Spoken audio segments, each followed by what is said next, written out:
Good morning बच्चों। आज हिंदी व्याकरण में टॉपिक है अपना काल। काल को समय भी कहते हैं और ये 3 प्रकार का होता है। नंबर 1 पर है भूतकाल, यानी क्रिया का वह रूप जिससे उसके बीते हुए समय में घटित होने का बोध होता है, उसे हम भूतकाल कहेंगे। यानी बीते हुए समय की क्रिया भूतकाल की होती है और अब चल रहे समय में घटित कार्य जो होता है या क्रिया जो होती है वो वर्तमान काल का होता है और आने वाले समय में होने वाला कार्य भविष्यत काल का होता है। यानी क्रिया का वह रूप जिससे उसके आने वाले समय में घटित होने का बोध होता है, उसे हम भविष्यत काल कहते हैं। 3 मुख्य काल होते हैं। अब इन तीनों कालों के बारे में हम उदाहरण पढ़ेंगे। सबसे पहले वर्तमान काल का उदाहरण देखते हैं। सबसे पहले हम जो है भूतकाल का देखते हैं। सीमा ने चाय पी ली थी। तो ये जो कार्य हुआ था ये थोड़ा पहले हुआ है, बीते हुए समय में हो चुका है, इसलिए ये क्या हो गया, ये भूतकाल का हो गया। बीते हुए समय को हम क्या कहेंगे, भूतकाल। हितेश घर में ही है, यानी इस समय वो घर में है, तो ये क्या हुआ, वर्तमान। ये वर्तमान का वाक्य हो गया। फिर है रामू कल शहर जाएगा। तो कल जाएगा, आज नहीं, यानी यह घटना जो है, ये क्रिया जो है वो भविष्यत काल में होगी, आने वाले समय में, तो भविष्यत काल। ठीक है। तो ये 3 मुख्य समय होते हैं, भूतकाल, वर्तमान काल और भविष्यत काल। बीते हुए समय में कोई घटना घटित हुई है तो ये भूतकाल होगा। चल रहे समय में जो घटना घटित हो रही है वो क्या होता है, वर्तमान काल का होता है और आने वाले समय में होने वाले कार्य के लिए हम भविष्यत काल का प्रयोग करते हैं। अब जो ये 3 भेद हैं काल के, इन भेदों के उपभेद होते हैं, यानी भूतकाल के कुछ उपभेद होंगे वो हम करेंगे, ऐसे ही वर्तमान काल के और ऐसे ही भविष्यत काल के। जो भूतकाल होता है उसके 6 भेद होते हैं। सबसे पहले नंबर पर होगा सामान्य भूत।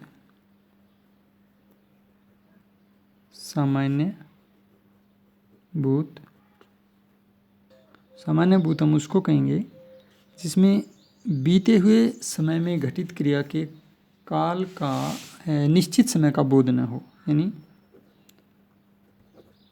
निश्चित समय का बोध न हो, ये ध्यान रखना है।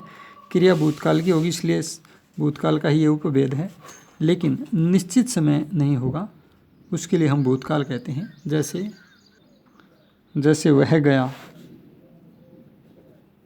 गीता आई। अब ये नहीं पता चलता है कि कब आई, तो इसलिए निश्चित समय का बोध नहीं है, तो वो सामान्य भूत कहलाएगा।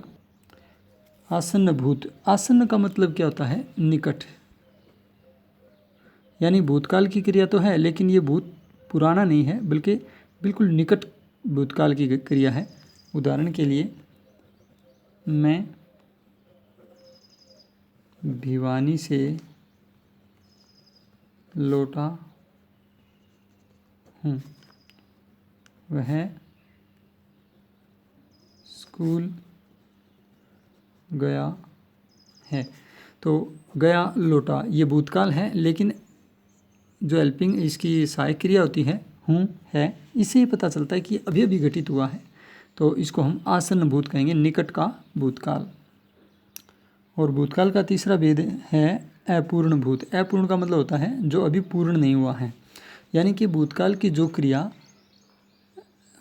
पूर्ण नहीं हुई थी, चल रही थी, उसके लिए हम अपूर्ण भूत कहते हैं। जैसे वह गा रहा था, तो रहा था, इससे पता चलता है भूतकाल का तो है वाक्य, लेकिन खत्म नहीं हुआ है, कार्य पूरा नहीं हुआ है, बल्कि चल रहा था। तो भूतकाल में कोई कार्य चल रहा हो उसके लिए अपूर्ण भूत का प्रयोग होता है। वह खेल रहा था, वह सो रहा था, तो ये सारे क्या हो गए, अपूर्ण भूत। और चौथे नंबर पर आता है पूर्ण भूत। पूर्ण का मतलब होता है पूरा हो जाना। तो जहाँ भूतकाल की क्रिया पूर्ण हो गई हो, भूतकाल की क्रिया पूर्ण हो गई हो। उदाहरण देखिए, मैं खाना खा चुका हूँ। तो देखिए क्रिया तो भूतकाल में हुई है क्योंकि कंप्लीट हो चुकी, लेकिन चुका हूँ से पता चलता है कि वो पूरा हो चुका है, उसमें कोई निरंतरता नहीं है या अपूर्ण नहीं है वो, तो इसलिए इसको हम पूर्ण भूत कहेंगे। यहाँ चुका हूँ भी आ जाएगा, चुका था उसको भी हम पूर्ण भूत के अंतर्गत ही रखेंगे। जैसे रमेश पहुँच चुका था, तो ये भी पूर्ण भूत के अंतर्गत आएगा। और 5वें नंबर पर है संदिग्ध भूत। संदिग्ध माने होता है भूतकाल की जिस क्रिया के होने में संदेह हो, उसे संदिग्ध भूत कहते हैं। उदाहरण देखिए इसका,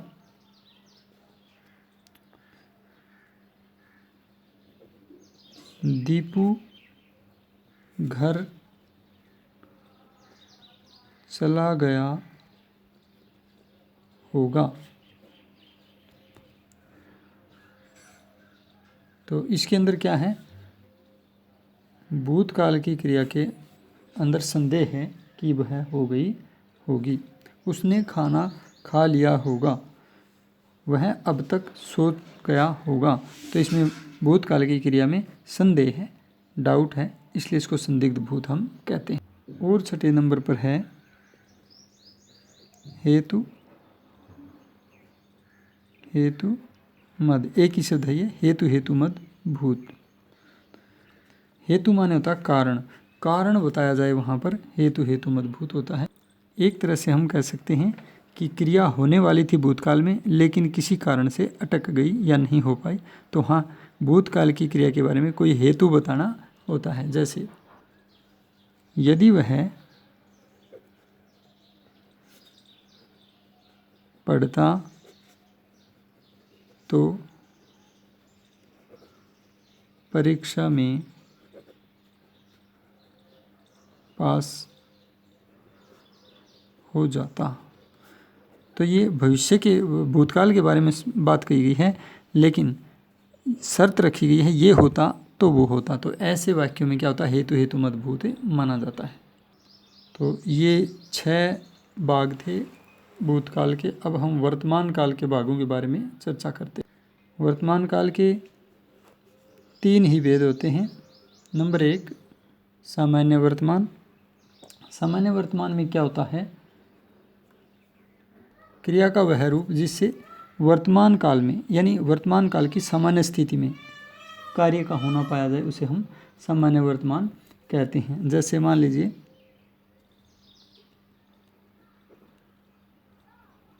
बिरजू पढ़ता है, तो यहाँ पर जो है एक सामान्य स्थिति है और वर्तमान काल की है, इसलिए इसको हम क्या कहेंगे, सामान्य वर्तमान। और दूसरे नंबर पर है संदिग्ध वर्तमान। इसमें क्या है, इसमें वर्तमान काल की क्रिया के होने का संदेह होता है। जैसे राम पढ़ता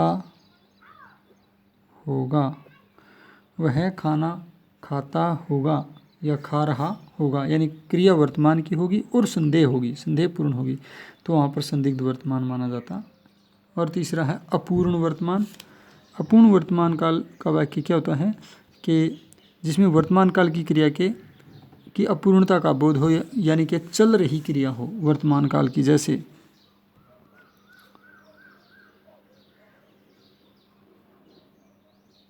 महेश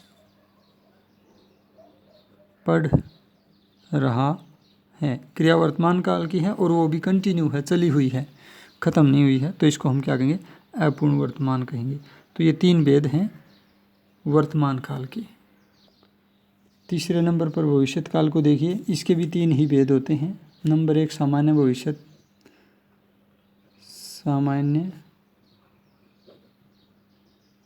भविष्यत काल, जिसमें भविष्य काल की क्रिया का सामान्य रूप दिखा जाए। जैसे वह जाएगा, मैं लिखूँगा आदि। ठीक है। और दूसरा भाग है संभाव्य भविष्यत। और संभाव्य भविष्यत का मतलब है भविष्यत काल की किसी क्रिया के होने की संभावना पाई जाए या भविष्य काल में किसी क्रिया के होने की संभावना हो, उसे हम संभाव्य भविष्यत कहते हैं। उदाहरण देखिए, संभव है वह कल आए, यानी कल की यानी आने वाले कल की बात है, भविष्यत काल की, लेकिन संभव है, डाउट है, तो इसलिए इसको हम क्या कहेंगे, संभाव्य भविष्यत कहेंगे। शायद वह कल आए, इसको ऐसे भी कह सकते हैं। हेतु हेतुमत भविष्यत, ये तीसरा है, हेतु हेतुमत भविष्यत, यानी कि भविष्य काल की कोई क्रिया जो है वो किसी शर्त पर या हेतु यानी कारण के ऊपर निर्भर करती हो। जैसे तुम आओ तो मैं भी शादी में जाऊं। देखो, ये तो तय है कि ये क्रिया अभी हुई नहीं है, होने वाली है, तो भविष्यत काल की है, लेकिन यहाँ एक शर्त रखी गई है, अगर तुम आओ तो मैं चलूँ, यानी ये होगा तो भविष्य में ये क्रिया होगी। तो ऐसी क्रिया को हम हेतु हेतुमत भविष्यत काल की क्रिया कहेंगे। ठीक है। वर्षा हो तो अन्न हो। ठीक, तो ये थे भविष्यत काल के 3 भेद। इस तरह से तीनों कालों के आपने जो भेद हैं, क्योंकि भूतकाल के 6 भेद थे, वर्तमान काल के 3 भेद थे और भविष्यत काल के भी 3 भेद हैं। कुल मिलाकर के ये 12 काल के उपभेद हो गए हैं। काल के जो 12 उपभेद हैं वो आपने लिखने हैं, याद करने हैं।